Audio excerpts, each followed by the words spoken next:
கடந்த வாரத்தில் நம்ம என்ன சிந்திச்சோம் அப்படிங்கறத நம்ம பார்த்தோம். பவுல் மேல வச்ச எல்லா குற்றச்சாட்டுகளும் பொய் குற்றச்சாட்டா வச்சாங்க.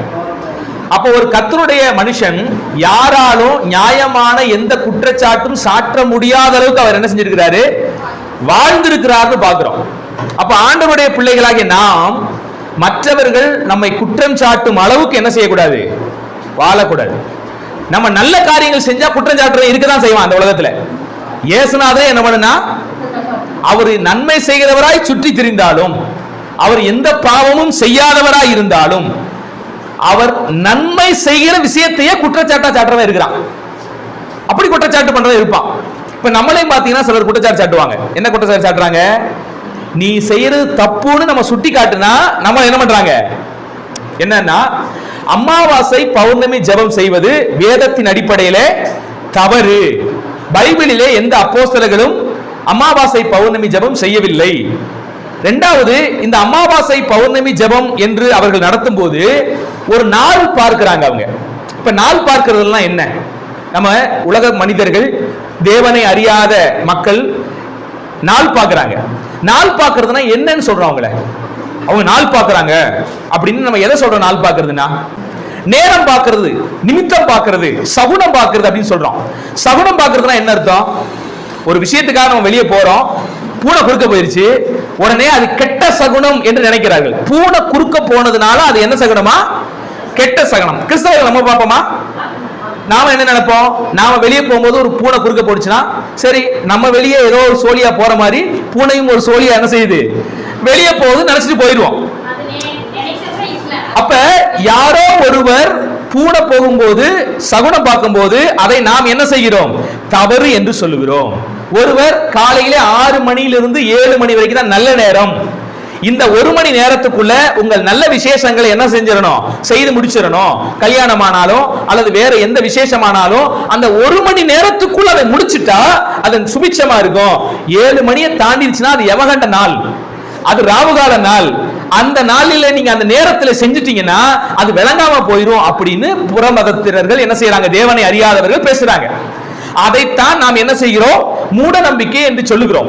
அது போல நாள் பார்க்கிறது என்ன தெரியுமா, நாள்ல என்ன செஞ்சிருப்பாங்கன்னா, நீங்க காலண்டர் எடுத்து பாத்தீங்கன்னா இது கரி நாள், இந்த நாள் விளங்காத ஒரு நாள், இந்த நாளிலே நல்ல விசேஷங்கள் என்ன செய்யக்கூடாது, செய்யக்கூடாது. நீங்க ஒரு நிலம் வாங்கினீங்கன்னா அந்த நிலத்தை இந்த நாளிலே கிரயம் செய்யக்கூடாது. புள்ளை பெத்துக்கிட்டீங்கன்னா இந்த நாள்ல என்ன செய்யக்கூடாது, பிள்ளை பெறக்கூடாது. இப்படின்னு நிறைய விஷயங்கள் செய்வாங்க. அதுவும் ஒரு மாதத்தையே கெட்ட மாதம்னு குறிச்சு வச்சிருக்காங்க. என்ன மாதம் அது, ஆடி மாசம் கெட்ட மாசம்னு குறிச்சு வச்சிருக்காங்க. இதெல்லாம் கிறிஸ்தவர்கள் நாம் என்ன செய்ய மாட்டோம், நம்ப மாட்டோம். இதை மூட நம்பிக்கை என்று நாம் என்ன செய்கிறோம், சொல்லுகிறோம். அது உண்மை. அறிவியலின் அடிப்படையிலும் எந்த நாளும் கெட்ட நாளோ தீங்கான நாளோ கிடையாது. நாம நல்ல இருதயத்தோடு செயல்படுகிற எல்லா நாளும் நல்ல நாள் தான். இயேசு நம்ம கூட இருக்கிற எல்லா நாளும் நல்ல நாள் தான். இயேசு நம்ம விட்டு போயிட்டாதான் கெட்ட நாள். அதனால நமக்கு இந்த ஆடி மாசம், இந்த நல்ல நேரம், கெட்ட நேரம், ராவு காலம், யமகண்டம் இது எதுவுமே இல்லை. அது மாதிரி அமாவாசை என்கிற ஒரு நாளை குறிக்கும் போது, பௌர்ணமி என்கிற ஒரு நாளை குறிக்கும் போது அந்த நாளை கொண்டு ஒரு நம்பிக்கை இருக்கிறது. அந்த நம்பிக்கை மூட நம்பிக்கை. இப்ப என்ன சொல்றாங்க, தேவனை அறியாத மற்ற மக்கள் இந்த அமாவாசை குறித்து என்ன பேசுறாங்கன்னு கேட்டீங்கன்னா, அந்த நாள் பிசாசு அதிகமாக செயல்படுகிற நாள் அப்படின்னு சொல்லி அந்த அமாவாசையில தான் பாத்தீங்கன்னா பில்லி சூனியம் செய்வின ஏவல்லாம் வைக்கிறதும் அந்த நாள் தான். அதை உடைச்சு சில மந்திரங்கள் சில ஜெபங்கள் செய்வதும் அந்த நாள் தான். அப்ப அவங்க என்ன செய்யறாங்கன்னா, அமாவாசையை நாள் பார்த்து அந்த குறிப்பிட்ட நாள் அமாவாசை என்கிற நாள், அதாவது நிலவு மறைக்கப்படுகிற அந்த நாளை அமாவாசை என்று சொல்கிறோம். அந்த நாளை அப்படி நம்பி அதுக்கு பயந்து அதுல என்ன செய்யறாங்க, அதுக்கு ஒரு பயங்கரமான இருளின் நம்பிக்கையை வச்சு செயல்படுறாங்க. பௌர்ணமி என்றால் அது பிரகாசமான நாள், ஆசீர்வாதத்தின் நாள் அப்படின்னு சொல்லி அந்த நாளை புனிதப்படுத்தி வச்சிருக்கிறாங்க. இப்ப நம்ம ஆட்கள் கிறிஸ்தவர்களும் அமாவாசை ஜெபம், பௌர்ணமி ஜெபம். இப்ப இவன் என்ன போதிக்கிறான், அமாவாசை ஜெபத்துக்கு மக்களை அழைக்கும் போது ஒரு போதனை வைக்கிறான். என்ன போதனை வைக்கிறான், இந்த அமாவாசையில நாம் ஜெபிக்கும் போது கட்டுகள் உடையும், தேவனுடைய வல்லமை அதிகமா, ஏன்னா பிசாசு இந்த நாளில் அதிகமாக கிரியை. இது யார் நம்பிக்கை, அமாவாசையில நான் அதிகமா கிரியை செய்வேன் பிசாசு வந்து சொன்னா எங்கேயாவது, பிசாசு எங்கேயும் செய்யலாம், எல்லா நாளும் அதே நாள் அதே மாதிரி தான் கிரியை செய்யறான். நம்ம இடம் கொடுத்துட்டோம்னா அவன் பிசாசே நாள் பார்க்கறது இல்லை. பிசாசு என்ன செய்ய மாட்டான்?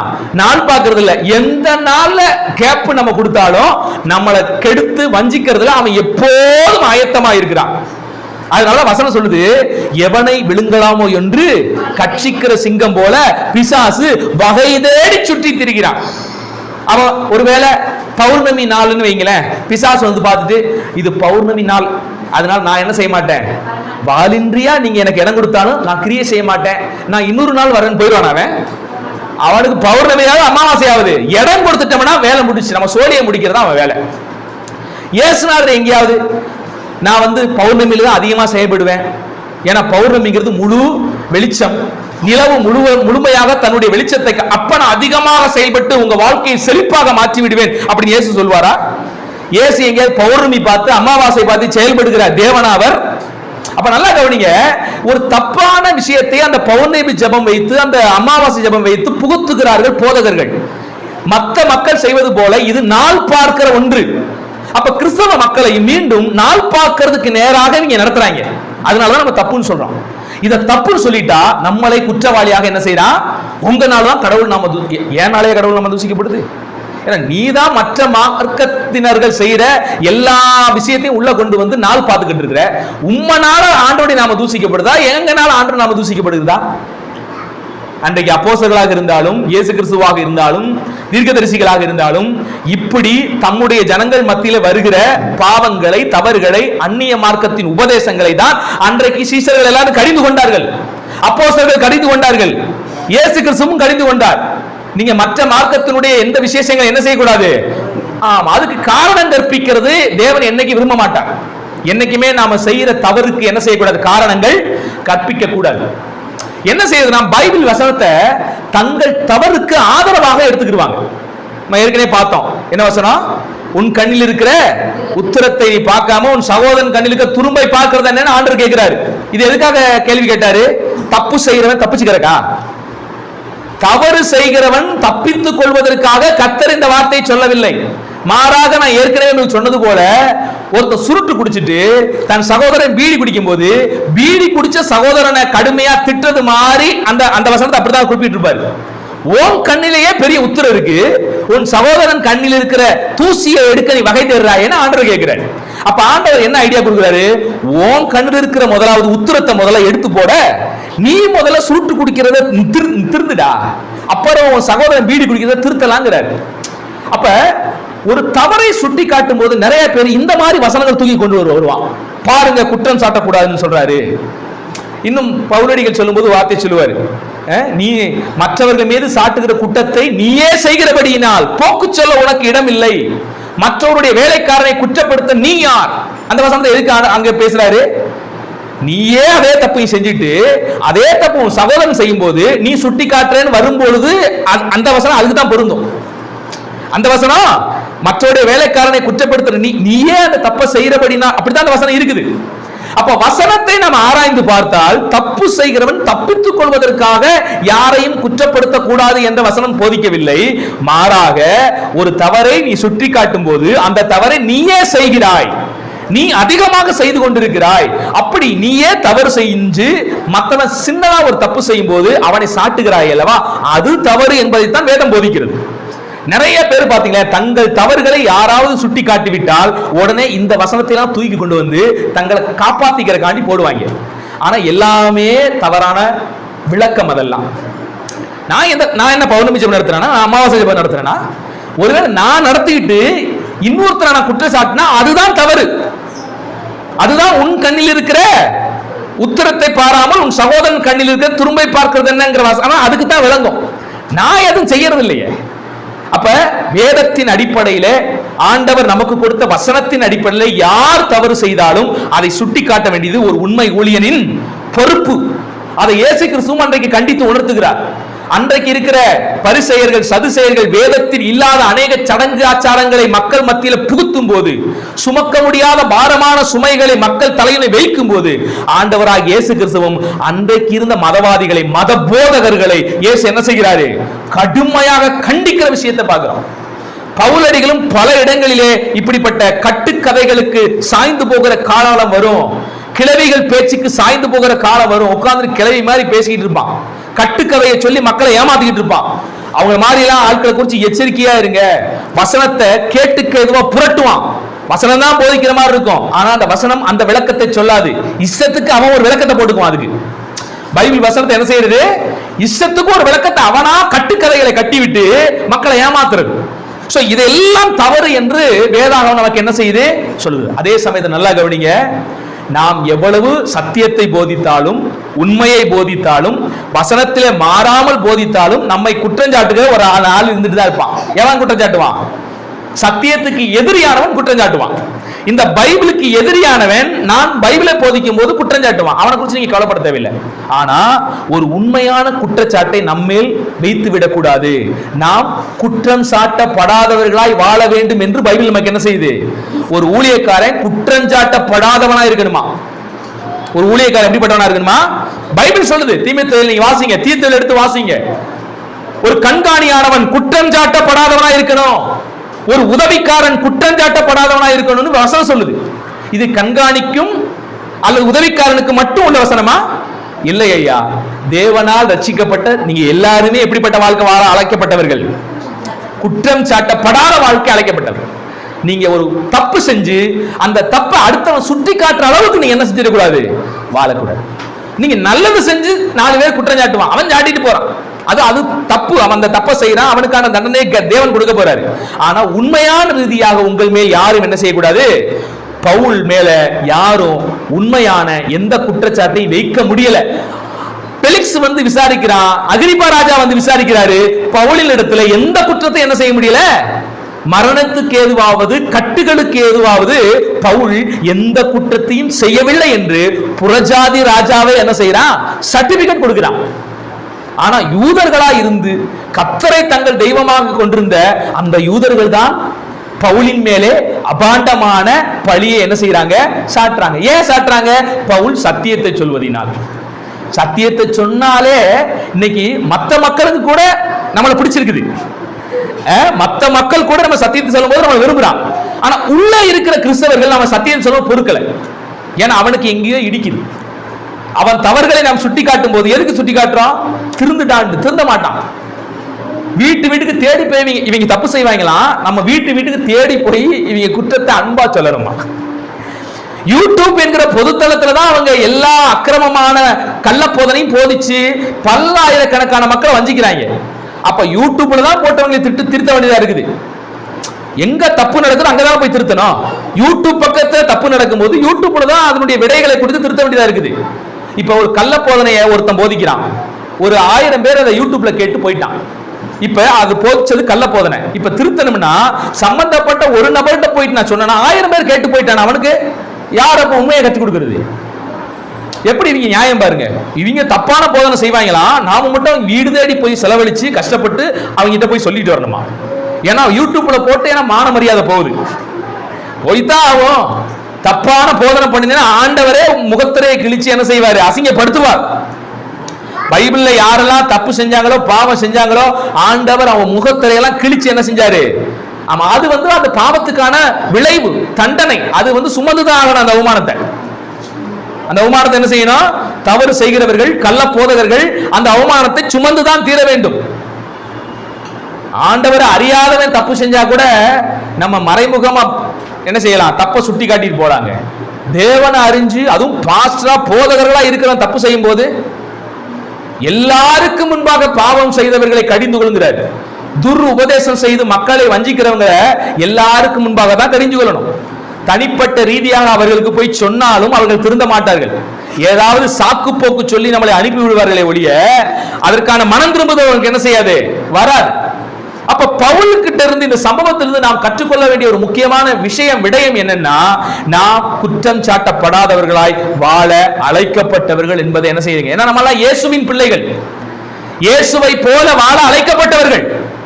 நான் பரிசுத்தர் ஆகையால் நீங்களும் பரிசுத்தராய் இருங்கள் என்று உங்களை கூவி அழைக்கிற தேவனுடைய பிள்ளைகள் நீங்கள். அதனால நீங்கள் நானும் குற்றம் சாட்டப்படாதவர்களாய் என்ன செய்யணும்? அபாண்டமா குற்றம் சாட்டிட்டு போறான். நாம் உண்மையுள்ளவர்களாய் வாழ அழைக்கப்பட்டவர்கள், நாம் பரிசுத்தம் உள்ளவர்களாய் வாழ அழைக்கப்பட்டவர்கள், நாம் தேவனுக்கு பிரியமானவர்களாய் வாழ அழைக்கப்பட்டவர்கள் என்பதை என்ன செஞ்சிடாதீங்க, மறந்து விடாதீர்கள். அடுத்து பவுலுடைய வாழ்க்கையை தொடர்ந்து நடக்குது. 27ஆம் அதிகாரத்தில் பார்க்கிறோம். பவுலை ராயனுக்கு முன்பாக நிறுத்த வேண்டும் என்று சொல்லி அங்கே இருக்கிற அகிரிப்பா ராஜா எல்லாரும் சேர்ந்து என்ன செய்யறாங்க, பல மாதங்கள் கப்பல் யாத்திரை செய்யும்படி அங்கே வழியை விட்டு அனுப்பப்படுகிறாங்க. பல பட்டணங்களுக்கு போறாங்க. சீதோன், இத்தாலியா போன்ற அநேக பட்டணத்தின் துறைமுகத்தை பிடித்து அவர்கள் ரோமாபுரிக்கு போய் சேர வேண்டிய ஒரு காரியம் இருக்கிறது. போகும் பொழுது பவுலடிகள் என்ன சொல்றாரு தெரியுமா? ஒரு இடத்துல அவங்க கப்பல் போய் நிற்கும் போது, இனிமே நம்ம கொஞ்ச நாள் என்ன செய்ய வேணாம், யாத்திரை செய்ய வேணாம். ஒரு ஊழியக்காரன் சொல்றான், யாத்திரை செய்ய வேணாம். அப்படி ஒருவேளை யாத்திரை செஞ்சோம்னா நமக்கு கப்பல் சேதம் ஏற்படும், பொருள் சேதம் ஏற்படும், உயிருக்கே கூட ஆபத்து ஏற்பட வாய்ப்பு இருக்குது, போக வேணான்னு பவுல் சொல்றாரு. ஆனா பவுலுடைய வார்த்தையை நம்புவதை காட்டிலும் என்ன செய்யறாங்கன்னா கப்பல் மாலுமியை நம்பினார்களா இவங்கெல்லாம். யாரை நம்புறா? கப்பல் மாலுமிக்கு தெரியாததெல்லாம் சார், அவருக்கு தெரியாத விஷயமா சார்? அவர் அதுலயே என்ன சொல்லுவாங்க, பழந்துன்னு. கப்பல் மாலுமி எவ்வளவு புயலை பார்த்திருப்பாரு, எவ்வளவு காத்த பார்த்திருப்பாரு, கடல்லையே வாழ்றவர் அவருப்பா, அவருக்கு தெரியாததா? பவுலே நீ என்ன சொல்ற அப்படின்னு ஒரு உண்மையான ஊழியக்காரனுக்கு, தேவனுடைய வெளிப்பாடு உள்ள ஊழியக்காரனுடைய வார்த்தையை செவிசாய்க்காம என்ன செய்யறான், இவங்க எல்லாரும் கப்பல் பிரயாணம் எடுத்து போகிறார்கள். இப்ப நான் சொல்றேன், சில நேரங்கள்ல தேவனுடைய ஊழியக்காரங்க நிறைய பேரு இன்னைக்கு தேவ வார்த்தை இல்லாமல் இருக்கிறது உண்மைதான். ஆனா நீங்களும் நானும் கர்த்தருடைய வார்த்தைக்கு என்ன செய்யணும், மதிப்பு கொடுக்கணும். கர்த்தருடைய வார்த்தையை உண்மையாய் பிரசங்கிக்கிற பவுலை போன்றவர்களுக்கு என்ன செய்யணும், செவி மடுக்க வேண்டிய அவசியம் இருக்கிறது. இங்கே பவுல் யாத்திரை பண்ண வேண்டாம் என்று சுய லாபத்துக்காக ஏதாவது சொன்னாரா? அநேகருடைய நலனை கருதி சொல்கிறார். அப்ப ஒரு வார்த்தை ஒரு ஊழியர் சொல்லும் பொழுது அவர் எந்த நோக்கிலே சொல்லுகிறார் என்பதை நம்ம என்ன செய்யணும். பவுல் தன்னுடைய நன்மைக்காக இந்த வார்த்தை சொல்லல, எல்லாருடைய நலனையும் கருதி இப்பொழுது நாம் பிரயாணப்பட்டோம் என்றால், கப்பல் யாத்திரை செய்தோம் என்றால் நமக்கு ஆபத்து இருக்குதுன்னு சொல்றாரு. ஆனா இவங்க என்ன செய்யறாங்கன்னா, பவுலுடைய வார்த்தையை நம்புவதை பார்க்கிறோம், மாலுமியினுடைய வார்த்தைகள் நம்பி என்ன செய்யறாங்க, பிரயாணப்பட்டு போறாங்க. போகும்போது அங்க என்ன நடக்குது, அதுதான் நம்ம கேள்வி பதிலே அவங்க சொன்னாங்க. நம்ம வாசிக்கலாம் அந்த வசனத்தை, 13ஆம் வசனத்தை வாசிக்கலாம். நல்லா அந்த வசனத்தை கவனிங்க. பிரயாணப்பட்டு பவுலினுடைய வார்த்தைக்கு, தேவ மனிதன் சொல்லுகிற வார்த்தைக்கு கீழ்ப்படியாம போறாங்க. அங்க 13ஆம் வசனம் சொல்லப்படுகிறது, தென்றல் மெதுவாய் அடித்தபடியினால் தாங்கள் கோரினது கை கூடி வந்ததென்று எண்ணி அவ்விடம் விட்டு பெயர்ந்து கிரேத்தா தீவுக்கு அருகாக ஓடினார்கள். இப்ப எப்படி இருக்கு, தென்றல் மெதுவாக இருந்தது. நாமும் சில நேரங்களில் கத்த சொல்லியும் கீழ்ப்படியாம போகும்போது எல்லாம் கைகூடி வர்ற மாதிரி என்ன செய்யும் தெரியும். ஊழியக்காரர்களுக்கு அதுதான். ஆண்டவர் பைபிள்ல சொல்லி இருக்கிற கர்த்தருடைய வார்த்தைக்கு விரோதமாக நீங்க எதை செஞ்சாலும், அது அமாவாசை பௌர்ணமி ஜெபம் நடத்தினாலும் சரி, அல்லது பைபிள்ல இல்லாத பொல்லாத கட்டுக்கதைகளை போதிச்சு மக்களை ஏமாத்தினாலும் சரி, எது செஞ்சாலும் எப்படி தெரியும், தங்கள் காரியம் கைகூடி வந்தது போல தெரியும். தெரியும், ஆமா, எல்லாம் நல்லா நடக்கிற மாதிரி தான் என்ன செய்யும் தெரியும். ஆனா அடுத்த வசனம் என்ன சொல்றது, 14ஆம் வசனம், கொஞ்ச நேரத்துக்குள்ளே யூரோக்கிலிதோன் என்னும் கடும் காற்று அதன் மேல், நல்லா தெரியுற மாதிரி தெரியும். தேவ வார்த்தைக்கு விரோதமாக நம்ம போகும்போது எல்லாம் சுபிட்சமா நடக்கிறது மாதிரி என்ன செய்யும் தெரியும். ஆண்டவர் சொன்னாரு, இந்த கனியை புசிக்கும் நாளிலே நீ சாகவே சாவாய், சாப்பிடாத அப்படின்னு ஆண்டவர் பேசிட்டு போயிட்டாரு. இவ பிசாசு வந்து பேசுறான், இல்ல இந்த கனியை நீ புசிச்சேனா தேவனை போல மாறுவாய், உன் கண்கள் திறக்கப்படும். இது பிசாசு பேசின வார்த்தை. பிசாசு பேசின வார்த்தைக்கு ஏவாள் கீழ்ப்படி சாப்பிட்டோன்ன கண்ணெல்லாம் திறக்கப்பட்டுச்சு. கண்ணெல்லாம் நல்லா நல்லா இருக்கிற மாதிரி இருந்துச்சு. எல்லாம் அவ யோசிக்கிற மாதிரி, பார்வைக்கு இன்பம் புசிப்பிக்கு எல்லாம் அப்படிதான் இருந்துச்சு. கொஞ்ச நேரம் ஆன உடனே அப்பதான் கீழே பார்க்கறான், தான் நிர்வாணி என்கிறத உணர்றான். அவ்வளவு நேரம் நான் தான் நிர்வாணி என்பதை தெரியாமலேயே கடவுள் வரும்போதெல்லாம் கடவுளோடு கூட மகிழ்ச்சியாக பேசி மகிழ்ந்தவங்க, ஆண்டவர் வர்றாரு, ஆண்டவர் முன்பாக நாம் நிர்வாணமாக இருக்கிறோமே என்று சொல்லி அத்தி இலைகளை தைத்து மரத்துக்குள்ளாக என்ன செஞ்சாங்க, போய் ஒளிஞ்சுக்கிட்டாங்க. அப்ப நல்லா கவனிங்க, தேவனுடைய வார்த்தைக்கு நாம் விரோதமாக போகும்போது நல்லா நடக்கிற மாதிரி தெரியும், வாழ்க்கை சுகமாக போகிற மாதிரி தெரியும். ஆனா ஆபத்து எங்க வரும் நமக்கு என்ன செய்யாது தெரியாது. தேவனுடைய வார்த்தைக்கு கீழ்ப்படிஞ்சு முதலாவது பழகிக்கணும்.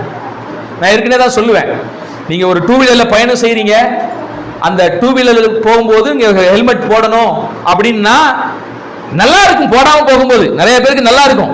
ஆனா ஆபத்து எங்க இருந்து எப்படி வரணும்னு நமக்கு என்ன செய்யாது, தெரியாது. தேவனுடைய சட்டங்கள் நாம் நல்லா இருக்கும்படியாகத்தான் சட்டம் கொடுத்திருக்காரு. தேவனுடைய கற்பனைகள் நமக்கு பாரமானவைகள் அல்ல. தேவனுடைய கற்பனைகள் நமக்காகத்தான் அந்த கற்பனைகளை கொடுத்திருக்கிறார்.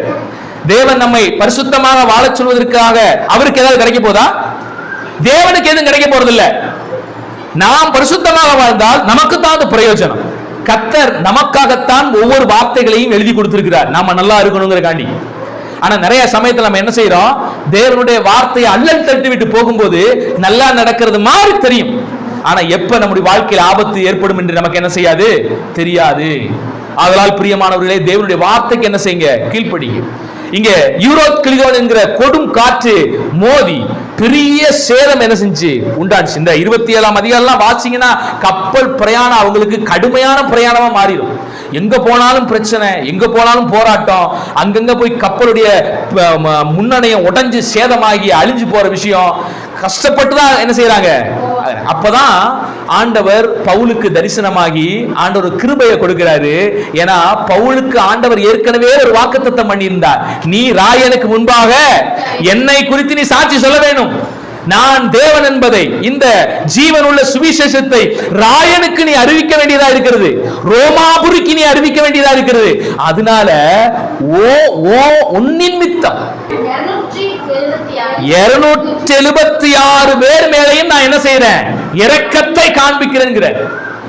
சாப்பிடல, பசி, அவ்வளவுதான், நம்ம கடல்ல என்ன செஞ்சிருவோம், செத்து போயிருவோம். ஒருத்தன் சாப்பிடல. அப்பதான் பவுல் என்ன செய்யறாரு, அப்பத்தை எடுத்து ஸ்தோத்திரம் பண்ணி சாப்பிட்டுட்டு அந்த அப்பத்துக்காக நன்றி சொல்லிட்டு, எல்லாருக்கும் நீங்க புசிங்க, தெம்பா இருங்க, நீங்க திடமானதா இருந்தா தான் என்ன செய்ய முடியும், ஜெயிக்க முடியும். ஐயா, நிறைய சமயத்துல இந்த வாழ்க்கையில பிரச்சனைகள் அடிபடும் போது நம்ம சோர்ந்து போயிருவோம். அவ்வளவுதான், வாழ்க்கை முடிச்சிட்டு, இனி என்ன சாப்பாடு, இனி என்ன அதை செய்யணும், இனி என்ன இதை செய்யணும், அவ்வளவுதான் தோல்வியா முடங்கிக்கிறது. அப்படி முடங்கி போன அந்த 200க்கும் மேற்பட்ட மக்களை பவுல் என்ன செய்கிறார், திடப்படுத்துகிறார். பவுல் கப்பலில போகும்போது எப்படி கப்பல் ஏறாரு, கைதியா கப்பல் ஏறாரு. கைதியா கப்பல் ஏறுகிற அந்த பவுல் இப்ப பாத்தீங்கன்னா அந்த 200 பேருக்கும் மேற்பட்ட மக்களுக்கு ஜீவரட்சணை செய்யும்படி மாறிட்டார், தைரியம் கொடுக்கிறவராக மாறிட்டார். இப்ப மாலிமியிலிருந்து எல்லாரும் இப்ப பவுலை நம்ப ஆரம்பிச்சுட்டான். நாம நம்பிக்கை என்ன ஆயிடுச்சு, அற்று போயிருச்சியா. இந்த தேவ மனுஷன் நாம் கப்பல் ஏறும் போதே சொன்னாரு, கண்டிப்பா அழிவு வரும், நாசம் வரும், நம்ம போகலான்னு எச்சரிச்சாரு. கீழ்ப்படியாம போயிட்டோமே ஐயா. இன்னைக்கும் அநேக ஜனங்களுக்கு இந்த ஜீவனுள்ள நற்செய்தியை கொண்டு போறோம், இயேசு கிறிஸ்துவை பத்தி தான் நற்செய்தியை கொண்டு போறோம். ஆனா நிறைய பேர் இந்த வார்த்தைக்கு என்ன பண்றது இல்ல, செவி சாய்க்கிறது இல்ல. செவி சாய்க்கலைன்னா ஒரு நாள் அழிவு வருமையா, நித்திய நரகம் வருகிறதையா, நியாய தீர்ப்பு வருகிறதையா, தயவு செய்து இந்த வார்த்தைக்கு, இந்த சத்தியத்துக்கு கீழ்ப்படிங்கயான்னு கூவி அழைக்கிறோம். ஆனா அன்னைக்கு மாலுமிகள் இவங்க எல்லாம் பவுலினுடைய வார்த்தைக்கு கீழ்ப்படியாம போனது போல இன்னைக்கும் இந்த நல்ல சுவிசேஷத்துக்கு நிறைய மக்கள் என்ன செய்யறது இல்ல, கீழ்ப்படிகிறது இல்ல. ஆனாலும் பவுலுக்கு சொன்ன அந்த வாக்குத்தத்தத்தை நிறைவேற்றும்படி பவுலை காப்பதின் மூலமாக அந்த 276 பேருக்கும் ஆண்டவர் என்ன செய்கிறாரு, கிருபை அளிக்கிறார். இவர்கள் பாதுகாப்பாக என்ன செய்யறாங்க, நிறைய தீவுகளை அடைஞ்சு இவங்க ஜீவன் பறிபோகாம ஆண்டவர் என்ன செஞ்சாரு, பாதுகாத்து கொண்டார் என்பதை குறித்து நம்ம என்ன செய்யறோம், பார்க்கிறோம். இப்ப 28ஆம் அதிகாரத்துல இந்த உடைந்த சேதமடைந்த கப்பல் எப்படியோ கொண்டு வந்து ஒரு கரையில சேர்க்கிறாங்க. அந்த தீவின் பேர் என்னது, மெலிந்தா தீவு என்று பார்க்கிறோம். நல்லா யாரோ ஒருத்தர் அகதிகா வர்றாங்க, கப்பல்ல வர்றாங்க, ஆனாலும் அவங்க மேல அன்பு செலுத்துறாங்க. யோசிச்சு பாருங்க, நம்ம மனிதர்கள் சக மனிதர்கள் மேல என்ன செய்யணும், சாதாரண இவங்க எல்லாம் இயேசுவை அறியாதவங்க தான் இருந்தாலும் அப்படி கப்பல் சேதத்தில் அகப்பட்டு வந்த மனிதர்களுக்கு என்ன செய்யறாங்க, இவங்க பவுல் பாராட்டி எழுதுறார். அவர்கள் பாராட்டின அன்பு கொஞ்சம் நெஞ்சம் இல்லையா, ஏதோ சொந்தக்காரர்களை போல என்ன செஞ்சிருக்கிறாங்க, அந்த 276 பேரையும் பராமரிச்சு சாப்பாடு கொடுத்து அன்பை கொடுத்து அவங்களுக்கு நல்ல குளிர் மூட்டுறதுக்கான எல்லா காரியத்தை ஏற்படுத்தி கொடுத்து அவ்வளவு அன்பு செலுத்துறாங்க. அப்படி அன்பு செலுத்தி கொண்டிருக்கும் போதுதான் என்ன நடக்குது, இப்ப பவுலடிகள் விறகு கட்டைய பாருங்க, அவர் போய் வேலை செய்யறாரு. இன்னைக்கெல்லாம் ஊழியக்காரன் எவ்வளவு பெருமையா என்ன செய்யறாங்க, ஆமா, ஒரு பொருளை தூக்குறதுக்கு அதுக்கு 4 பேர் வச்சிருப்பாங்க. ஆனா பவுலடி அன்னைக்கு ஊழியக்காரங்களாம் பெரிய காரியங்களை அவங்க செஞ்சாலும் கூட இருதயத்திலே தாழ்மை உள்ளவர்களாக தான் அவங்க என்ன செஞ்சாங்க. எவ்வளவு உயரத்திலே கர்த்தர் அவர்களை உயர்த்தினாலும் எப்போது இருதயத்திலே தாழ்மை உள்ளவர்களா இருந்தாங்க. பவுலடிகள் எவ்வளவு பெரிய மனிதராக இருந்தாலும் எளிமையான மனிதராக தான் என்ன செஞ்சிருக்காரு. அங்க போய் அந்த குளிர் காய்வதற்காக நெருப்பு மூட்டுவதற்கு கட்டைகளை எல்லாரும் பொறுக்கிறாங்க. டேய், நான் யாரு தெரியுமா? பவுல் நினைச்சிருந்தா அதை என்ன செய்ய முடியும்? டேய், நான் தான் கப்பல் சேதம் வரப்போகுதுன்னு தீர்க்கதரிசனம் சொன்னேன். நான் சொன்னபடி என்ன பண்ணிருச்சு, நடந்துச்சா? இனி எல்லா பயிரும் என்ன செஞ்சிடணும், ஏன் சொல்ல கேட்கணும், நான் சொல்ல கேட்கணும். அந்த கட்டை எடுத்துட்டு வா. அது நோ நோ நோ நோ. இவர் போய் என்ன செய்யறாரு, பாராட்ட முடியுமா இல்லையா? இன்னைக்கு பேய் லைட்டா பேய் ஆடுனா போதும், ஜெபம் பண்ணா அவ்வளவுதான், அவனை கையில் பிடிக்க முடியாது. அதுக்கப்புறம் வல்லமையுள்ள ஊழியர் அப்படின்னு ஒரு பேர் போட்டுக்கிடுவான். பகட்டு, பெருமை எல்லாம். அவன் தப்ப யாரும் சுட்டி காட்டிட கூடாது. அந்த மாதிரி ஒரு தலக்கணம் வந்துடும் இன்னைக்கு. ஆனா பவுல் அவ்வளவு பெரிய தீர்க்கதரிசன காரியங்கள் அவருடைய வாழ்க்கை நிறைவேறி இருக்கிறது. இந்த 276 பேரும் பவுல் எப்படிப்பட்டவன் என்பதை உணர்ந்து கொண்டாங்க. அப்படி உணர்ந்த பவுல் சாதாரணமா அந்த மக்களோடு மக்களாக போய் என்ன செய்யறாரு, வேலை செய்யறாரு. போய் அந்த கட்டையை பொறுக்கிட்டு வந்து அங்க குளிர்காயும்படி வைக்கலான்னு நெருப்புல போடும்போது ஒரு பெரிய கட்டுவிரியன் பாம்பு என்ன செய்யுது, பவுலுடைய கையை கடிச்சுக்கிட்டு தொங்கிட்டு இருக்குது. எப்படி இருக்கு வச்சு பாருங்க. எவ்வளோ கப்பல் சேதத்துல எல்லாரும் காப்பாற்றப்பட்டு வந்த போது பவுலடிக்கு மட்டும் இந்த கட்டுவிரியன் பாம்பு கடிச்சிருச்சு. இப்ப பவுல் என்ன செய்யறாரு தெரியுமா, சே அப்படின்னு நெருப்பை உதவி போட்டு விருப்பாடு கொண்டாரு. பார்க்கறவெல்லாம் யோசிக்கிறான், டேய் இந்த ஆளு கப்பல் சேதத்திலிருந்து தப்பி வந்தாலும் இவன் ஒரு பெரிய பாவி, இவன் ஒரு பெரிய கொலாரத்தான் இருக்க முடியும். ஏனென்றால் கப்பல்ல இருந்தெல்லாம் தப்பிச்சுட்டு வந்தவன பாம்பு கடிச்சு துடிச்சு இவன் சாக போறான் பாடுறா அப்படின்னு எல்லாம் எதிர்பார்த்துட்டு இருந்தான். சாவ நிறைய பேர் இப்படி இருப்பாங்க. இப்ப நம்ம எல்லாம் குற்றத்தை சுட்டி காட்டுறோம்ல, நமக்கு ஏதாவது வந்துருச்சுன்னா அவ்வளவுதான், அவங்க புலகாயுதம் அடைவாங்க. மத்தியா இந்த பைய தப்ப சுட்டி காட்டி இருந்தா முடி முத்திரையா குத்திடுவாங்க. இது ஒரு மூட நம்பிக்கை. நிறைய கிராமங்கள்ல எல்லாம் இந்த மாதிரி மூட நம்பிக்கை இருக்கும். ஏதாவது ஒரு உன்னுடைய வாழ்க்கையில சம்பவிச்சுன்னா ஏதோ அவன் செஞ்ச பெரிய தப்பு தான், பெரிய பாவம் தான் அப்படின்னு ஒரு முத்திரை குத்துவாங்க. அதே மாதிரி இந்த மெலிந்தா தீவுக்காரங்க என்ன செய்யறாங்கன்னா, பவுல் கையில கட்டுவிரியம் பாம்பு தொங்குன உடனே என்ன செஞ்சுட்டான், இவன் ஒரு பெரிய கொலைபாதகனா தான் இருக்கணும். ஏன்னா இவங்க எல்லாம் யாரு, கைதி. பவுல் கொலை செஞ்சிட்டாருங்கிற காண்டி என்ன செய்யல, கைது செய்யப்பட வரல. தேவனுடைய சத்தியத்தை சொல்றதுனால, கிருபையுள்ள வசனத்தை சொன்னதுனால தவறாக குற்றம் சாட்டி கைது செய்யப்பட்டிருக்காங்க. ஆனா இந்த மெலிந்தா தீவுக்காரங்க என்ன நினைச்சிட்டாங்கன்னா, இவன் கண்டிப்பா கொலைபாதகனா தான் இருப்பான், ஏதோ பெரிய அக்கிரமம் செஞ்சவன். அதனாலதான் கடல்ல தப்பிச்சு வந்தவன் கரையில வந்து என்ன செஞ்சிச்சு, பாம்பு கொத்தி கொஞ்ச நேரத்துல பாருங்க துடிச்சு ரத்தங்கி சாக போறேன் அப்படின்னு நினைச்சிட்டு இருந்தாங்க. ஆனா தேவனுடைய கிருபையால பவுலுக்கு என்ன செய்யல, ஒரு தீங்கும் அவருக்கு வரல. அவர் பாட்டு ஜாலியா சுத்திட்டாரு. 1 மணி நேரம் ஆகுது, 2 மணி நேரம் ஆகுது. கட்டுப்பரிய பாம்பெல்லாம் கடிச்சா 20 நிமிஷத்துல உயிர் போயிருங்கிறான். இவன் பாட்டுக்கு மணிக்கணக்கா சுத்திக்கிட்டு இருக்கிறானே வேலை செஞ்சுக்கிட்டு அப்படின்னு பார்த்த உடனே எல்லா பேரும் அரளிட்டான். இப்ப பவுலை பத்தி என்ன சொல்றான் தெரியுமா? இப்ப அதான் ரொம்ப ஆச்சரியமான வார்த்தை. அந்த வார்த்தையை வாசிக்கலாம். பவுல் 3ஆம் வசனத்திலிருந்து வாசிக்கலாம். பவுல் சில விறகுகளை வாரி அந்த நெருப்பிலே போடுகையில் ஒரு விரியன் பாம்பு அனலுரைத்து புறப்பட்டு அவனுடைய கையை கவ்விக்கொண்டது. விஷப்பூச்சி அவன் கையிலே தொங்குகிறதை அந்நியராகிய அந்த தீவார் கண்டபோது, இந்த மனுஷன் கொலைபாதகன், இதற்கு சந்தேகமே இல்லை, இவன் சமுத்திரத்துக்கு தப்பி வந்தும் பலியானது இவனை பிழைக்க விட்டவில்லை என்று தங்களுக்குள்ள என்ன பண்ணிட்டாங்க, சொல்லிக் கொண்டார்கள். இப்ப பவுல் அந்த பூச்சிய நெருப்புல உதவி போட்டு ஒண்ணுமாகாம இருக்கிறார். வீக்கம் கண்டு செத்து போவான் அப்படின்னு நினைச்சிட்டு இருந்த எந்த காரியம் என்ன செய்யல, நடக்கல. இப்ப என்ன நடக்குது? 6ஆம் வசனம், அவன் வீக்கம் கண்டு அல்லது அவன் சடுதியாய் விழுந்து சாவான் என்று அவர்கள் பார்த்து கொண்டிருக்கையில் வெகு நேரமாயும் ஒரு சேதமும் அவனுக்கு வராததை கண்டபோது வேறு சிந்தையாகி இவன் தேவன் என்று சொல்லிக் கொண்டார்கள். நல்லா கவனிங்க. இதுக்கு முன்னால இவன் கொலைபாதகன், இப்ப இவன் யாரு? பவுல் யாரு? தேவன். இதுதான் புறஜாதிகளுடைய மென்டாலிட்டி. ஏதாவது ஒரு மனுஷன் கையில இருந்து ஆண்டவர் ஒரு வல்லமையை காமிச்சிட்டார்னா அவனை கடவுள் மாதிரி பார்க்க ஆரம்பிச்சிருவான். இப்படித்தான் பல கடவுள்கள் இந்த உலகத்தை உருவாயிருக்குது.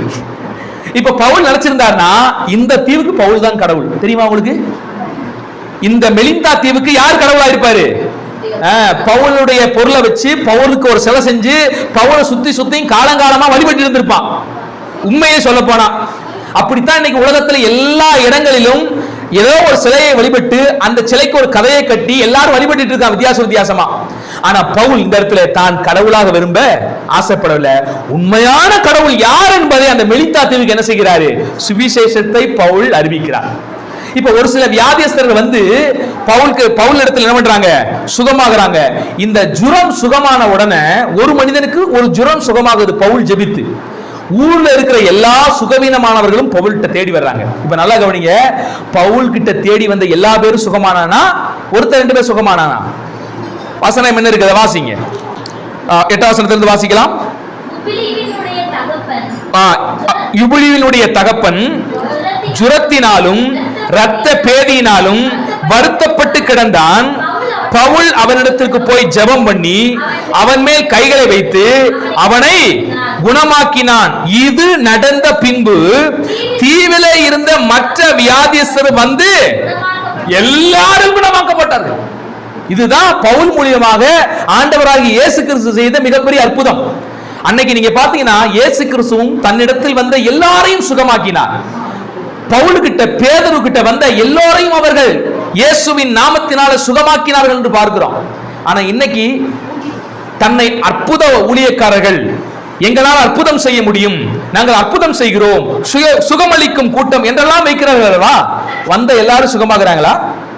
ஏன் சுகமாகிறது இல்ல? யாரோ ஒரு சிலர் இடுப்பு வலி போனுச்சு, தலைவலி போனுச்சு, கட்டி கரைஞ்சுன்னு சொல்றாங்க. ஆனா அது எந்த அளவுக்கு உண்மை? எல்லாரும் சுகமானார்களா என்பதை நம்ம என்ன செய்ய முடியல, பார்க்க முடியல. ஆனா அன்றைக்கு தேவனுடைய வல்லமையுள்ள ஊழியக்காரர்களை ஆண்டவர் வைத்து வந்த எல்லாரையும் சுகமாக்கினார் அவர்.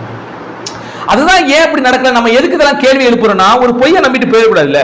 வேதம் சொல்லுது எல்லாவற்றையும் சோதித்து பார்த்து நலமானதை பிடித்துக் கொள்ளுங்கள். நாம அற்புதத்துக்கு எதிரானவர்கள் அல்ல, அந்நிய பாஷைக்கு எதிரானவர்கள் அல்ல, தீர்க்க தரிசனத்துக்கு எதிரான எல்லாவற்றையும் நாம் நம்புகிறோம். ஆனால் நான் நம்புகிற தீர்க்க தரிசனம் உண்மையானதாக இருக்க வேண்டும். நான் நம்புகிற அந்நிய பாஷை உண்மையான அந்நிய பாஷையா இருக்க வேண்டும்.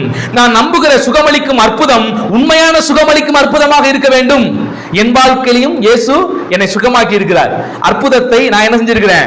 ருசிச்சிருக்கிறேன். யாரும் கை வச்சு எனக்கு அற்புதம் நடக்கல.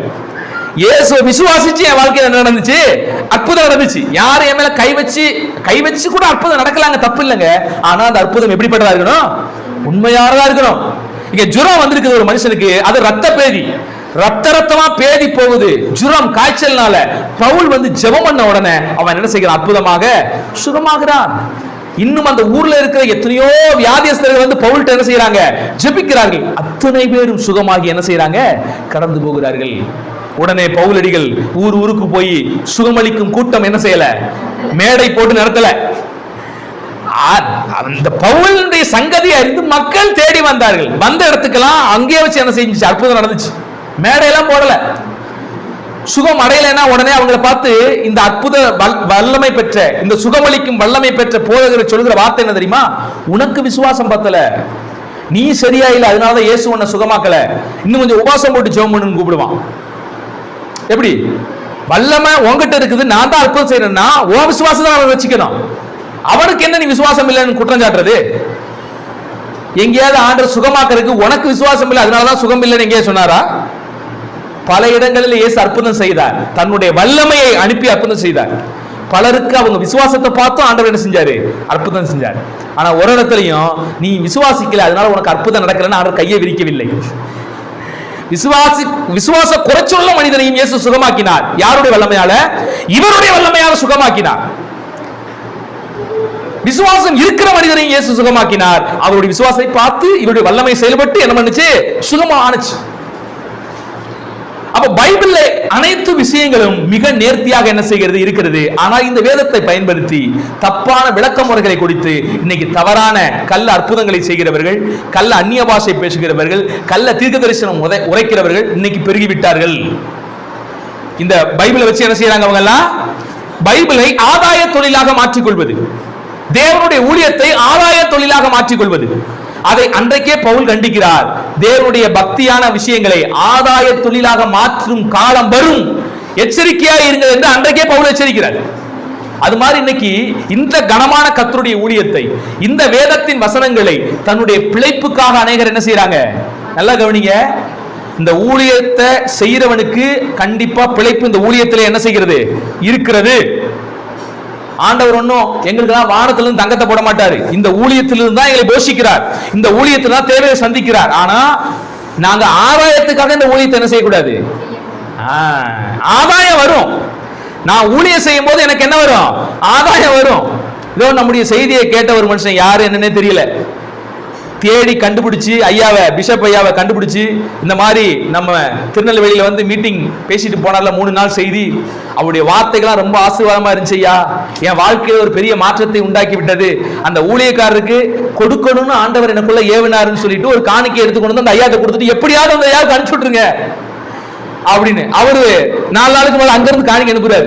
என்னன்னு கேட்டா, உங்க வசனத்தை கேட்ட மனிதர் தொடப்பட்டவர் என்ன செய்யறாரு? உங்க ஊழியத்தை நேசித்து உங்க வார்த்தையினால அவர் தன் ஆண்டவருக்கு ஒப்பு கொடுத்த மனிதர் என்ன செய்ய காணிக்கை கொடுத்துட்டு போயிருக்கிறாரு அப்படின்னு கொடுத்துருவாரு. நாம அதை விரும்பவும் இல்லை, அதை நினைக்கவும் இல்லை. அப்ப தேவன் ஊழியம் செய்யும் போது ஊழியக்காரர்களை அற்புதமா என்ன செய்வாரு? சந்திப்பார். ஆனா வருமானம் வர்றதுக்காண்டியே நான் என்ன செய்யக்கூடாது? செய்யக்கூடாது. நிறைய பேர் இந்த மாதிரி கூட்டத்துக்குலாம் போகும்போது முன்னாலே பேசிக்குவான், இவ்வளவு அமௌண்ட் எங்களுக்கு வேணும், வந்தாதான் நாங்க வருவோம் அப்படின்னு. அப்பெல்லாம் நேரடியாக பேசுகிற ஊழியர்கள் நிறைய பேர் இருக்கிறான். இன்னைக்கு விழுந்து போன ஜான் ஜெபராஜ் கூட, நான் ஒரு மீட்டிங் வரணும்னா 3 லட்சம் ரூபாய் என்ன செய்யணும்? கொடுத்தா தான் வருவேங்கிறான். சாதாரணமாக இருக்கிற இன்னைக்கு நிறைய அறிமுகமான பெரிய ஊழியர்கள் கூட எனக்கு 5 ஸ்டார் ஹோட்டலிலே புக் பண்ணி கொடுத்தா தான் வருவேங்கிறான். ஆனா நான் சொன்னேன், ஐயா உங்க வீட்டுல ஒரு மாடியில இடம் இருந்தா கூட போதும், வர்றோம், காணிக்கையெல்லாம் பேசல, ஊழியம் செய்ய தான் வர்றோம், நீங்க விரும்பினதை கொடுங்க, ஊழியம் செய்யறோம். அப்படிதான் ஊழியம் செய்ய போறோம். மக்களுக்கு சுவிசேஷ அறிவிக்க என்னங்க டிமாண்ட்? இலவசமாய் பெற்றதை இலவசமாய் சொல்லத்தான் நாம் என்ன செஞ்சிருக்கிறோம்? அழைக்கப்பட்டிருக்கிறோம். ஆனா அப்படி செய்யும் போது தேவன் நல்லவர், அவர் நிச்சயமாக தம்முடைய ஊழியக்காரருடைய தேவைகளை சந்திக்கிறவராக இருக்கிறார். யாரு மூலியமாவது கொடுப்பார். பவுலடிகளை பாருங்க, அந்த சமயத்திலையும் தன்னை ஒரு பெரிய நபராக என்ன செய்யல, காமிச்சுக்கல. பவுல் தன்னால் அற்புதங்கள் நடக்கிறது. அவர்கள் எல்லாரும் பவுலை தேவன் என்று சொல்கிறார்கள், கடவுள் என்று சொல்கிறார்கள். ஏற்கனவே பவுல் இந்த மாதிரி அனுபவிச்சிருக்கிறார். ஏற்கனவே ஒரு பட்டணத்தில் என்ன பட்டம், எபேசி பட்டணத்துக்கு போகும்போது இப்படித்தான், இவங்க மூலியமா அற்புதம் நடைபெறுது, பிரசங்கம் கிடைக்குது, இறைவார்த்தை கிடைக்குதுன்னு ஒருத்தனை யூத் பித்தர், ஒருத்தனை மெர்க்குரின்ட்டு ஆடு மாடெல்லாம் கொண்டு வந்து பவுலுக்கும் பர்னபாவுக்கும் பலியிட ஆரம்பிக்க போயிட்டான். அங்கேயும் அந்த கிராமத்துக்கு பவுலும் பர்னபாவும் கடவுளா மாறி இருப்பாங்க. ஆனா இவங்க என்ன செய்யல, ஏத்துக்கறல, சட்டையெல்லாம் கிழிச்சிட்டு, நாங்க சாதாரண ஒரு மனிதர்கள் ஐயா, ஜீவனுள்ள தேவன் ஒருவர் இருக்கிறார், அவரை விட்டு விட்டு மனிதர்களை கடவுளாக்க பார்க்கிறீங்களேன்னு பவுலும் பர்னபாவும் என்ன செஞ்சாங்க? வஸ்திரத்தை கிழித்து அவர்களுக்கு உணர்த்தினார்கள். பவுலும் அப்படித்தான், அவர்கிட்ட வல்லமை இல்லை, அற்புதம் செய்யறது யாரு? தேவன் என்று அந்த மெலித்தா தீவுக்கு சத்தியத்தை அறிவித்து விட்டு பவுல் என்ன செய்கிறார்? மேற்கொண்டு கப்பல், அவங்களே கப்பல்களை, சில கப்பல் அங்க வருது, கரை ஏறுது, அந்த கப்பல்ல ஏறி மறுபடியும் ரோமாபுரிக்கு என்ன செய்யறாங்க? பயணம் செய்கிறார்கள். பயணம் செய்கிற விஷயத்தை நம்ம இறுதி அதிகாரத்திலே 28ஆம் அதிகாரத்தில் இறுதியில நம்ம என்ன செய்யறோம் பார்க்கிறோம். பவுல் ரோமாபுரிக்கு போகிறார். அந்த ரோமாபுரிக்கு சென்ற போது அங்கேயும் அவர் பிரசங்கம் பண்றதுக்கு ஒரு வாய்ப்பு என்ன செய்கிறது? கிடைக்கிறது. அங்க போன உடனே பவுல் என்ன செய்யல? தன்னுடைய பேர் புகழை எல்லாம் பேசிக்கிட்டு இல்ல. நம்ம ஊர் ஆட்கள்லாம் பிரசங்கமே தான் பேர் புகழாவே இருக்கும். பாத்திருக்கீங்களா? பைபிள் வசனத்தை எடுக்கவே மாட்டான். கேட்டா அவன் சொந்த வாழ்க்கையில என் பொண்டாட்டி அப்படி நடந்தா, என் புள்ள அது நடந்துச்சு, நான் அங்க போன, இது நடந்துச்சு, இங்க போன இருந்துச்சு, வெறும் தற்பெருமை பிரசங்கமாவே முடிஞ்சு போயிடும் நிறைய பிரசங்கியார்கள். இன்னைக்கு நீங்க சபைகளை நோட் பண்ணி பாருங்களேன், அநேக பிரசங்கியார்கள் தங்களுடைய தற்பெருமையை பேசுகிற பிரசங்கமாவே ஓடிடுச்சு. பிரசங்கத்துல நம்ம சாட்சிகளை சொல்றது நல்லது. பிரசங்கத்துல பைபிள்ல பல பிரசங்கியார்கள் தங்களுடைய சாட்சியை சொல்றாங்க தான். ஆனா முழு பிரசங்கமே தங்களுடைய சாட்சியாவே சொல்லிட்டு முடிச்சிருது. எப்ப பார்த்தாலும் நான் அது நடந்துச்சு, இது நடந்துச்சு, நான் அங்க போனேன், அந்த அற்புதம் நடந்துச்சு, இங்க போனேன், இந்த அற்புதம் நடந்துச்சு, நான் அங்க தொட்டேன், அங்க வல்லம போறேன், இப்படியே பேசிக்கிட்டே போவாங்க.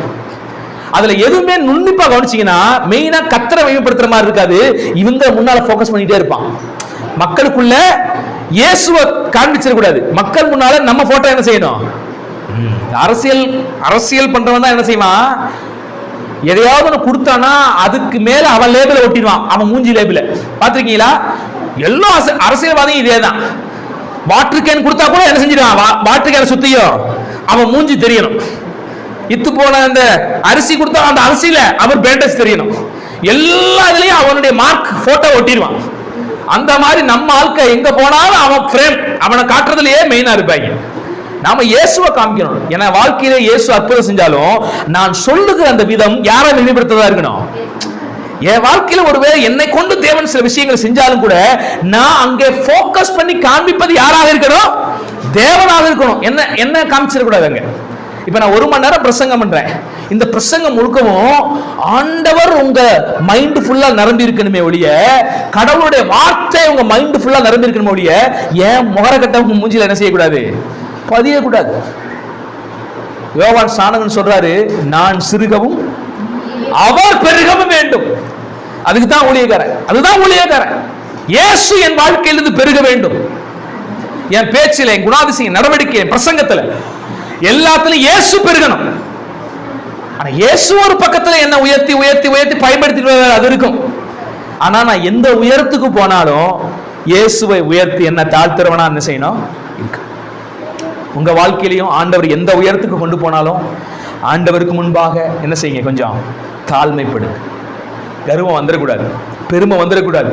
பல வாய்ப்புகள் பவுலடிகள் தன்னை உயர்த்தி கொள்ள, தன்னை பெருமைப்படுத்திக் கொள்ள, தன்னை தேவன் என்று அந்த மக்கள் மத்தியில விவரம் தெரியாத அந்த தீவின் மக்கள் மத்தியில காண்பிச்சிருக்க முடியும்.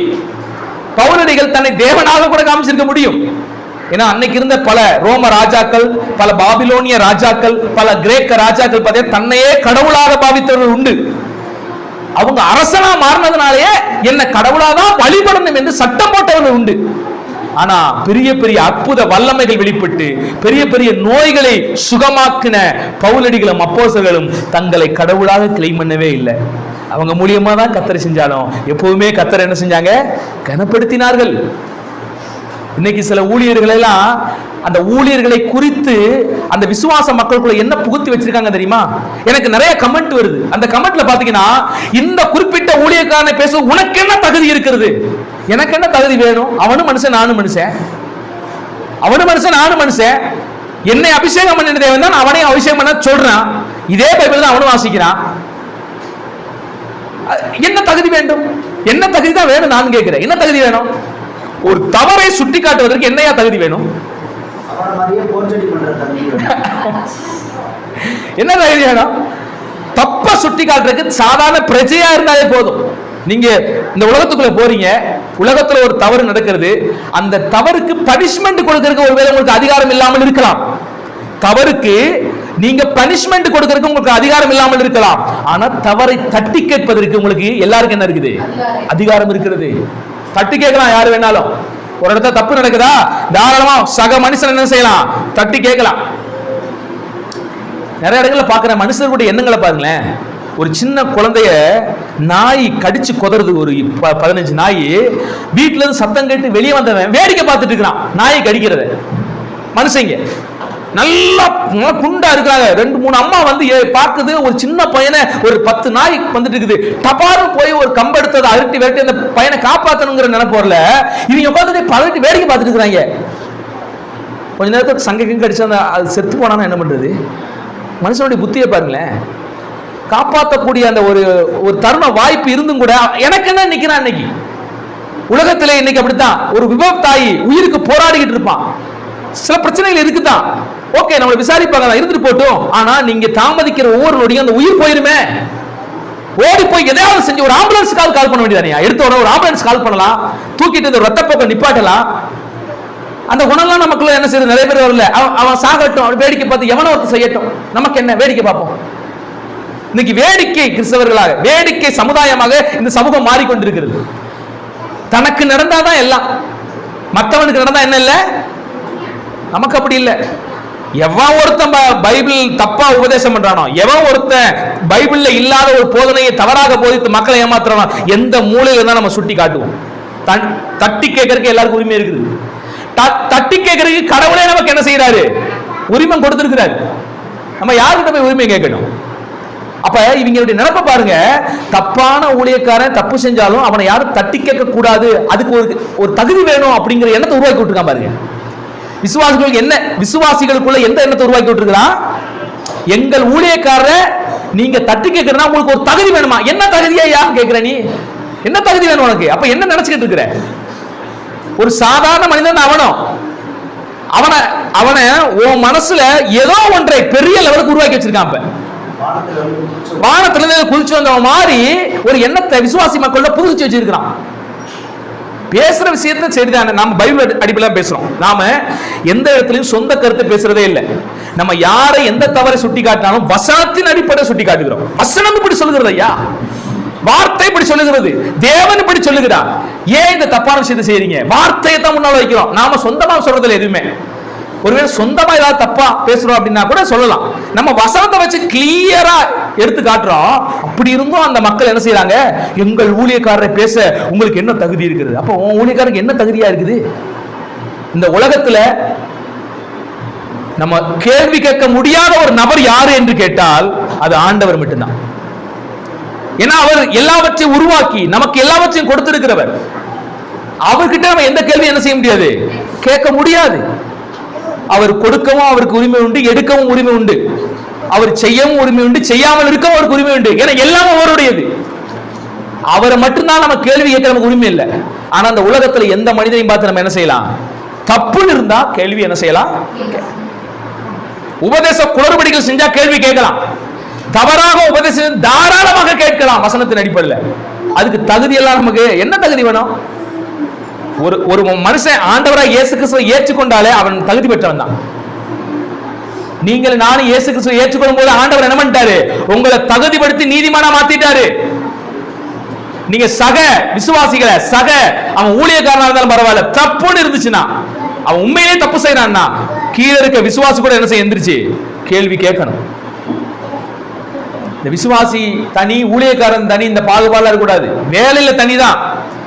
எங்களுக்கு சிறப்பான சில கிருபை வரங்கள் உண்டு. எங்களை போன்று நீங்க போதிக்க முடியாது, எங்களை போன்று சில விஷயங்கள் செய்ய முடியாதுதான் உண்மை. ஏன்னா தேவன் அந்த வரங்களை பகிர்ந்தளிக்கிறார். எல்லாருக்கும் எல்லா வரமும் கிடையாது. நாங்கள் சில விஷயங்கள் பெற்றிருக்கிறோம். எங்களுக்கு என்று தேவன் சில பொறுப்புகளை கொடுத்திருக்கிறார். எங்களுக்கு என்று சில விஷயங்கள் உண்டுதான், உண்மைதான். ஆனா நம்ம எல்லாரும் தேவனுடைய பிள்ளைகள் சமம். எனக்கு இருக்கிற உரிமை உங்களுக்கும் உண்டு, உங்களுக்கு இருக்கிற உரிமை எனக்கும் உண்டு. ஒரு அப்பாவினுடைய பிள்ளைகள் நாம் என்றால் 10 பிள்ளைகள் என்றால் அந்த 10 பிள்ளைகளுக்கும் அப்பாவினுடைய சொத்துல என்ன இருக்குது? சம உரிமை உண்டு. அண்ணன் தப்பு செஞ்சா தம்பி சுட்டி காட்டலாம், தம்பி தப்பு செஞ்சா அண்ணன் என்ன செய்யலாம்? சுட்டி காட்டலாம். தகப்பனாக இருந்தாலும் தாயாக இருந்தாலும் அவங்க தப்பு செஞ்சாங்களா, பிள்ளைகளாக நீங்கள் என்ன செய்ய முடியும்? சக மனிதர்கள் என்ற அடிப்படையில் நீங்க அவங்க தப்ப சுட்டி காட்டலாம், தவறு இல்லை. ஆனா நீங்க சுட்டி காட்டுற தப்பு நீங்கள் செய்யாமல் என்ன செய்யணும்? இருக்கணும். நீங்க அந்த தப்பு செய்யாமல் இருந்தீங்கன்னா, நீங்க உண்மையா இருந்தீங்கன்னா, தப்பு செய்யறவங்களை பார்த்து நீங்க என்ன செய்யலாம்? தட்டி. ஒரு லஞ்சம் வாங்குறவ இன்னொரு லஞ்சம் வாங்குறவனா என்ன செய்ய முடியாது? தட்டி கேட்க முடியாது. ஒரு விபச்சாரக்காரன் இன்னொரு விபச்சாரக்காரனை தட்டி கேட்க முடியாது. ஒரு குடிகாரன் இன்னொரு குடிகாரனை திருந்துடான்னு சொல்ல என்ன செய்ய முடியாது? அதுக்கு தகுதி இல்லை. அதுதான் தகுதி இல்லை. ஆனா நீங்க குடிக்கலன்னா, நீங்க விபச்சாரம் செய்யலனா, நீங்க தவறு செய்யலனா, தாராளமா நீங்க என்ன செய்யலாம்? தவறு செஞ்சவங்கள அதுதான் தகுதி. வேற என்ன தகுதி இவங்க எதிர்பார்க்காத இல்லை. இவங்கள மாதிரி மாயாஜலம் போட்டு மக்களை ஏமாத்தி வச்சுக்கணும்னு நினைக்கிறான் போல. நான் ஒரு வல்லமை பெற்ற பாஸ்டர், நான் சொல்றதெல்லாம் நடக்கும், அது நடக்கும், இது நடக்கும், மக்கள்கிட்ட அப்படியே பாவலா காமிச்சு மக்களை பயமுறுத்தி வச்சுக்கணும். இதுதான் அவன் சொல்ற தகுதி. ஒண்ணுமில்லை அவங்ககிட்ட எல்லாம். சொல்லட்டுமே, நான் தான் சவால் விட்டு கூப்பிடுவேன். எவனாலும் வரட்டும், நீ ஒரு தீர்க்கதரிசனம் வரடா, அடுத்த மாசம் நடக்க போற விஷயத்தை நீ சொல்லிடு. நீ தீர்க்கதரிசின்னு நீ சொன்னீங்கன்னா அடுத்த மாசம் நடக்கிறத நீ சொல்லிடுறாங்க. நகல் சொல்லிட்டுமே ஒரு தீர்க்கதரிசனம் அடுத்த மாசத்துல 1ஆம் தேதி நடக்கிறத கரெக்டா சொல்லிட்டு பார்ப்போம். தீர்க்கதரிசின்னு மக்கள்கிட்ட புரிய வச்சு ஏமாத்தி தான் வச்சிருக்காங்க ஒழிய இவன் சொல்ற எந்த தீர்க்கதரிசனம் துல்லியமா நடக்குது? ஆனா பைபிள்ல ஒரு தீர்க்கதரிசனம் சொன்னாங்கன்னா அது அப்படியே நடக்கும். நடந்துச்சு. இன்னைக்கு நான் தீர்க்கதரிசனம் விசுவாசிக்கிறேன். நீ தீர்க்க சொல்லு, நாளைக்கு என்ன நடக்க போகுது சொல்லு, அடுத்த வாரம் என்ன நடக்க சொல்லு, துல்லியமா சொல்லிட்டு போ, நடக்குதான் பார்ப்போம். உன்னால முடியுமா? அற்புதங்கள் அற்புதங்கள் நாங்கள் வல்லமை பெறோம். அங்க அற்புதம் நடக்குது, இங்க அற்புதம் நடக்குது, அதை எழுப்புறோம், இதை எழுப்புறோம். சரி வா, நான் ஒரு ஆளை காமிக்கிறேன், வந்து அவருக்கு கையை மட்டும் உருவாக்கி விட்டு போயிரு, ஜெபம் பண்றேன். ஆண்டவர் என்ன செய்யாரு? சூம்பின கையுடைய சுகமாக்குறாரா? இயேசு கிறிஸ்து சூம்பின கையுடைய சுகமாக்குறாரு. பிறவியிலேயே கண்ணு தெரியாதவன் என்ன செய்யறாரு? சுகமாக்குறாரு. குஷ்டரோகி 10 பேர் வர்றான், 10 குஷ்டரோகி அட்டன் டயத்துல சுகம். வல்லமைனா இது வல்லமை, அற்புதம்னா இது வல்லமை. என் மூலியமா ஆக செய்ய முடியும், உங்க மூலியமா செய்ய முடியும், யார் மூலியமா செய்ய முடியும். ஆனா அது உண்மையாக இருக்கணும். இல்லாதத இருக்கிற மாதிரி என்ன செய்யக்கூடாது, மக்கள் மத்தியில் பரப்பக்கூடாது.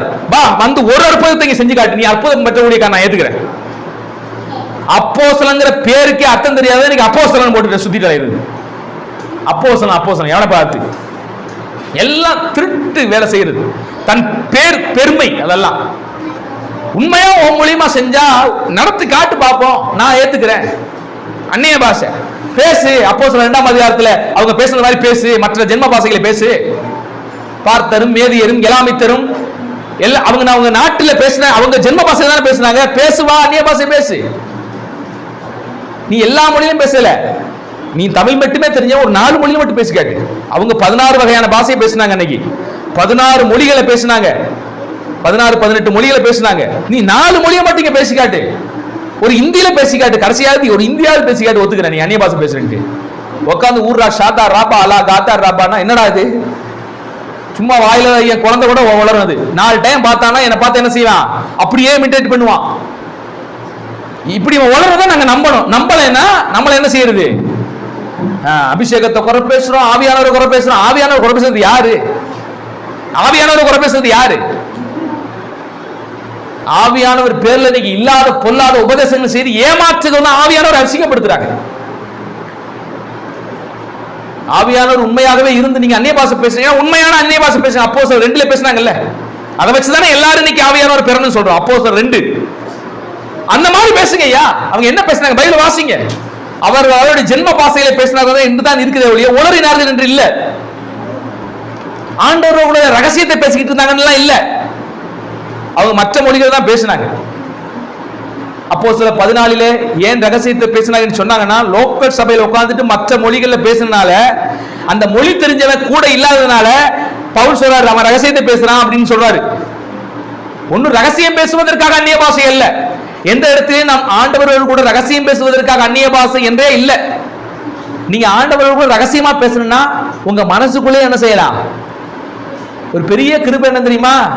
உங்க மனசுல என்ன பேசினாலும் அது யாருக்கு தெரியும்? உங்க மனசுக்குள்ள பேசுறது பக்கத்துல இருக்க யாருக்கும் தெரியாது, பிசாசுக்கும் தெரியாது. பிசாசுக்கும் அந்நிய பாஷை இவன் பேசுற உளறது பிசாசுக்கு தெரியாதான். பிசாசுக்கு மட்டும் இல்ல, இவன் பேசுற உளறல் பாஷை ஆண்டவருக்கே தெரியாது. ஆண்டவருக்கே இவன் பேசுற அந்நிய பாஷை தெரியாது, உளறிட்டு. நீங்க ஆண்டவரோடு கூட ரகசியமா பேசணும்னா இருதயத்துல பேசுங்க. ஆண்டவர் நம்முடைய உள்ளிந்திரியங்களை ஆராய்ந்து அறிந்திருக்கிறவராய் இருக்கிறார். வாயிலே சொல் பிறக்க தேவையில்லை. உட்கார்ந்து உங்க இருதயத்திலிருந்து ஆண்டவர்கிட்ட பேசுங்க. அன்னாள் பேசினாள் அல்லவா, அவள் உதடுகள் மாத்திரம் அசைந்தது, எந்த சொல்லும் பிறக்கல. உள்ளத்திலிருந்து இயேசுக்கு ஆண்டவர்கிட்ட பேசினாள் அல்லவா, பேசுங்க. அதுதான் ரகசியமா நீங்க பேசலாம் ஆண்டவருக்கு. நீங்களும் உட்கார்ந்துட்டு ஊட்டாக்கா பூட்டாக்கான்னீங்கன்னா அது ரகசியம் கிடையாது, அது ஆண்டவருக்கே புரியாது. அன்பானவர்களே, பவுலடிகள் எப்படி வாழ்ந்தாருங்கிறது சரித்திரம் முழுவதும் என்ன செஞ்சோம் பார்த்தோம். பவுலடிகள் அந்த வாய்ப்பு கிடைக்கும் போதும் அற்புதமாய் அங்கே சுவிசேஷத்தை தான் பிரசங்கித்தார் ஒழிய தற்பெருமையை அவர் என்ன செய்யல, பேச. தன்னை எப்படி தேவன் சந்தித்தார், இந்த ஜீவன் உள்ள சத்தியத்தினுடைய சாரம் என்ன என்பதை குறித்து அப்போஸ்தலர் 28 வாய்ப்பு கிடைக்கும் போது சரியாக பவுலடிகள் என்ன செய்யறாரு, பிரசங்கம் பண்ணுகிறார். அங்கும் அங்க பாக்குறாங்க பவுலடிகள் மரணத்துக்கு ஏதுவாவது கட்டுக்கு ஏதுவாவது எந்த தப்பும் செய்யலன்னு சொல்லிட்டு ஒரு நல்ல ஃப்ரீடமாக கடைசியில பாத்தீங்கன்னா பவுல் ஒரு வீட்டு கைதியை போல ரோமாபுரியில இருந்து என்ன செய்தாரு, கொஞ்ச நாள் சுதந்திரமாக தேவனுடைய ஊழியத்தை செய்தார். அந்த வசனம் அப்படித்தான் எழுதப்பட்டிருக்குது. பவுல் எப்படி ஊழியம் செய்தாரா? 30வது வசனத்தை வாசிக்கலாம். பின்பு பவுல் தனக்காக வாடகைக்கு வாங்கியிருந்த வீட்டிலே 2 வருஷ காலம் முழுவதும் தங்கி தன்னிடத்தில் வந்த யாவரை ஏற்றுக்கொண்டு மிகுந்த தைரியத்துடனே தடையில்லாமல் தேவனுடைய ராஜ்யத்தை குறித்து பிரசங்கித்து கர்த்தராகிய இயேசு கிறிஸ்துவை பற்றிய விசேஷங்களை உபதேசித்துக் கொண்டிருந்தார் என்று இந்த வார்த்தை முடியுது. அவ்வளோ பெரிய ஊழியக்காரன் கடைசி வரைக்கும் ஒரு வாடகை வீட்டில் இருந்து என்ன செய்யறாரு, வந்த யாவரை ஏற்றுக்கொண்டு தைரியமாய் கர்த்தருடைய வார்த்தையை என்ன செஞ்சாரு, பிரசங்கித்தார். அவர் ஒன்றும் இன்றைய ஊழியர்களை போல இயேசு கிட்ட வந்தா சுகம் மாறும், கடன் மாறும், அது இதெல்லாம் ஆசைவார்த்தை கூப்பிடல. இயேசு கிறிஸ்துவை குறித்த சுவிசேஷத்தை என்ன செஞ்சாரா, பிரசங்கம் பண்ணினார். ஆனா வந்தவங்களுக்கு சுகம் கிடைச்சிருக்கும், கடன் போயிருக்கும். அதெல்லாம் தேவனை தேடும் போது அதெல்லாம் இடையில கிடைக்க ஆசீர்வாதம். முதலாவது தேவனுடைய ராஜ்யத்தையும் அவருடைய நீதியையும் தேடுங்கள், பின்பாக இவைகள் எல்லாம் உங்களுக்கு கூட கூட கொடுக்கப்படுகிறத இன்னைக்கு பிரதானமான உபதேசமாக இன்னைக்கு வச்சுட்டான். இதுவும் தவறுதான். எது முக்கியமோ அதை தான் முதலாவது கொடுக்கணும். கூட வர்றதெல்லாம் என்ன செஞ்சோம், ஹோட்டல்ல போய் சப்பாத்தி 4 ஆர்டர் பண்றீங்க, குருமா சட்னி எல்லாம் என்ன செஞ்சிடும் கூட வந்துடும். அதான் நம்ம நாட்டில் என்னது, வெளிநாட்டு வேற சிஸ்டமா இருக்கலாம், நம்ம நாட்டில் நீங்க சப்பாத்தி வாங்கினா குருமா அப்புறம் என்னது சாம்பார் சட்னி எல்லாம் சேர்ந்து வந்துடும். ஸ்பெஷலா அதெல்லாம் சொல்ல தேவையில்லை. இன்னைக்கு நிறைய பேர் போய் சாம்பாராக சொல்லி கூப்பிடுற மாதிரி இன்னைக்கு இடையில சேர்த்து வர்றதா உபதேசமா போதிக்கிறான். இயேசுவை தேடி வந்தா அது கிடைக்கும் இது கிடைக்கும் வருமன் நீங்க அது நீங்க அதெல்லாம் வரட்டையா, முதலாவது சுவிசேஷத்தை கொண்டா, மற்றதெல்லாம் சேர்ந்து வரப்போகுது, அவனுக்கு சேர்ந்து வரப்போகுது. எது முக்கியமோ அதுதான். முக்கியமானவைகளை நம்ம உபதேசிக்காம சைட்ல வர்றதை உபதேசித்தே இன்னைக்கு கிறிஸ்தவத்தை கெடுத்து வச்சிருக்காங்க நிறைய பேர். அருமையானவர்களே, நம்ம அப்போஸ்தலர் முழுக்க என்ன செஞ்சிட்டோம், பல மாதங்களாக தியானிச்சிருக்கிறோம். 10 மாசத்துக்கு மேல போயிருக்குமாமா? ஆமா, 10 மாசத்துக்கிட்ட ஆயிருக்கும். ஸோ இவ்வளவு நாள் நம்ம தெளிவாக 1 by 1 1ஆம் அதிகாரத்திலிருந்து என்ன செஞ்சிருக்கிறோம். வார்த்தை கேட்ட உங்கள் யாவரையும் தேவன் ஆசீர்வதிப்பாராக. இன்னும் அதிகமாக வேத வாக்கியங்களை ஆராய்ந்து பாருங்கள். ஆராய்ந்து பார்க்கிறவர்களுக்கு நிச்சயமாக நித்திய ஜீவன் உண்டு. நீங்கள் விடுதலையோடு கூட கர்த்தருடைய சமூகத்திலே ஆரோக்கியமான சத்தியத்தில் பலப்பட்டு உங்களால் என்ன செய்ய முடியும், வாழ முடியும். கர்த்தர் தாமே உங்களை ஆசீர்வதித்து காப்பாராக. God bless you. நம்ம ஜெபிக்கலாம்.